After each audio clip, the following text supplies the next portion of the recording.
Yo, what is up everyone? This is LJ over here from PlayerEssence, bringing you another video as we discuss the history and legacy of Nintendo's systems. So the other day I asked you guys, what is your favorite Nintendo console of all time in the rankings? And there was so many great answers, guys. I really do appreciate all of you guys who took the time to put your comments and your thoughts, and I just had a blast reading through all of them. A lot of interesting perspectives on people who love the Wii U, people who hate the Wii U, people who love the Wii, people who hate the Wii, people who love the Gamecube, people who hate the Gamecube. It was so good. So if you haven't checked out my video on that, please do so. It's right on my channel in the description below.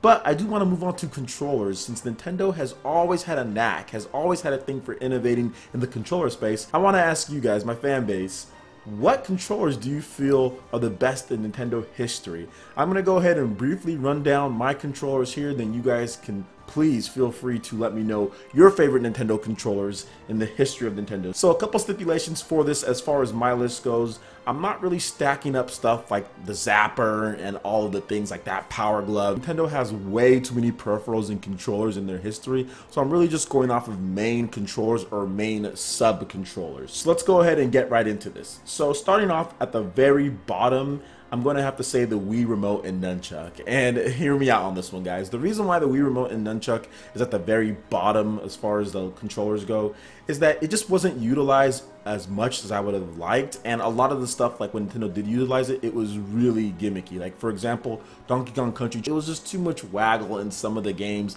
And a lot of the games either had waggle or weird motion controls. Now, there was some that used the controller great, but the games that really did really well with the Wii Remote minimalized it. They minimalized it and then they used it for certain like context actions, which were okay. But overall, I just kind of got tired of recalibrating. I kind of got tired of the dangling a nunchuck and playing games like that. It just got so lame at the end where I didn't want to play games on my Wii, and I would just opt to use the Classic Controller Pro whenever I could. So that's the reason why the Wii Remote and Nunchuck is on the bottom of my list. Next is maybe surprising to some of you guys, but it's the NES controller. And the reason why the original NES controller is at the bottom of my list is not because it's functionally a bad controller. It was good for its time, but damn, it is boxy, man. It cuts into your hands. If you try to play a game at this point, it does not age well. My hands are way too big, and that controller just cuts in. It's really boxy. Not a lot of concave or any type of feel or grip to it. There's some better controllers out there for the NES that you can buy for it to help, but I'm talking about just the original main controller for the NES. It was a great controller for its time, especially compared to the competition, but hasn't aged well. Alright, we're going to move on to the next one here, and that is the Wii U gamepad. It's actually third from the bottom of my list here, and it's the same reasons why the Wii Remote is, but it's a little bit better just because it has all the buttons and functions that you would expect. But the problem with this controller is the battery life. One, it dies way too early. And another thing, well, at least for a wireless controller, at least. And another problem is that it's really big and bulky. And I have massive hands, guys. I have huge hands. I'm not very tall, but I have huge hands, and this controller is even big for me. It's just bulky. It gets in the way. You can't play Smash Bros on it. You gotta get a different controller. So that's the reason why the Wii U gamepad is at the bottom of my list here. It's just a little too big. It's a little too bulky. Nintendo never utilized it properly enough. There were some games that utilized it, but the vast majority of Wii U games that I like to play are just better off with a different standard controller. Alright, we're going to move on to the next one here, and that is the Nintendo Gamecube. So middle of the pack here for the Gamecube controller.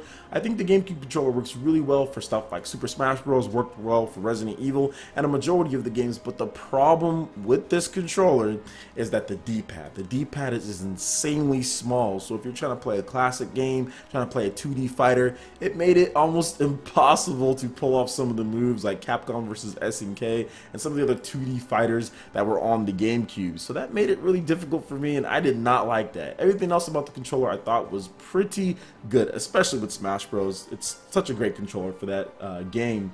But it's still a great controller. I still like it. It still feels really good in the hands, has solid buttons, very durable, and I love the Wavebird wireless controller. That was one of the first wireless controllers that I really liked. So good stuff there with the GameCube middle of the pack. Alright, we're up to the top three here, and that is the Super Nintendo controller. And the Super Nintendo controller is very good. It's a very good controller. It added a lot of cool stuff. Shoulder buttons, more face buttons, Start and select like always. Classic D-pad, looks great. The colors were awesome. The Super Nintendo controller was really good. Not necessarily the most comfortable, but it was more comfortable than the NES. It didn't have those freaking sides. They rounded off the sides, so they didn't dig into your hands like the NES controller. So thank you so much for people who designed that controller to make sure it was rounded off. It makes it a little bit more comfortable to hold, but still doesn't have the nice grip that you would like to see in a controller. All right, moving on here, top two. Which one is it? Which one is it? And it's the Nintendo 64. Yes, the N64 controller. It was pretty revolutionary back in the day, guys. Like, it was revolutionary. The 3D movement, the analog, Nintendo, representing with the analog Mario. It was like a whole new style. You could not just judge the impact. Back then, when people got their hands on this controller and were just like, oh my gosh, yo, look at this. I can move around in 3D with this analog stick. It's so fluid. It's so good. And then you have a D-pad right there. You have the C buttons. You have the shoulder buttons. You have the trigger on the bottom for shooting games like Perfect Dark and GoldenEye. I was not a huge fan of the N64. I was not. But when they got certain games right, for example, like GoldenEye or like Perfect Dark, when they got them right, man, they nailed them with that trigger, the rumble pack extension, the memory cards and the controllers. There were so many cool things about the N64. I just wish that it had the RPG support that the PlayStation 1 had, and it would have been a way better system in my opinion, but it just didn't have it, and therefore my time kind of gravitated towards the Super Nintendo, PS1, and more Super Nintendo. Alright guys, so we're gonna move on here to the #1 controller, and that is the Wii U Pro Controller. Yes, the Wii U Pro Controller is my favorite Nintendo controller of all time. It is by far the most battery efficient controller ever. Seriously, like one freaking charge, 80 hours. It's so light, it's feathery. It's so light, it's so good. The Wii U Pro Controller is just missing a few things. It's just missing a headphone jack for like chat and stuff like that, and also to hear the volume from the game. If it had that, oh, it would be perfect. It would be an A+++. But since it doesn't, it's just like an A- or A. But it's still such a great controller. So many games work well for it. Bayonetta 2. It's like you don't skip a beat. You don't ever make a mistake because of the controller. The controller is so perfect. It fits, and it just suits for super long play sessions, like really long play sessions. You don't ever have to worry about charging it. Like, I remember I played through like all of Xenoblade Chronicles X on one charge. That is an amazing feat for a wireless controller. That is so good, especially compared to like the PS4 and Xbox One controllers. They don't even come close. So I am so happy with the Wii U Pro Controller. I think they just need to take that design, add gyro, add a couple different things to it, slap NX on there, baby, and that's the controller. You can play your Splatoon with gyro, add a headphone jack in there, and you'll be good. You'll be good to go. That's all you need, man. That controller is so great. 80 hours. Comfortable, feels great, nice analog buttons and everything, so really good. Sorry if you guys hear a little sound in the background. That is my air conditioner that just went off. But anyway, that basically wraps it up for this video here, guys. Let me know what your favorite Nintendo controllers are of all time. I would love to hear your thoughts in the comment section below.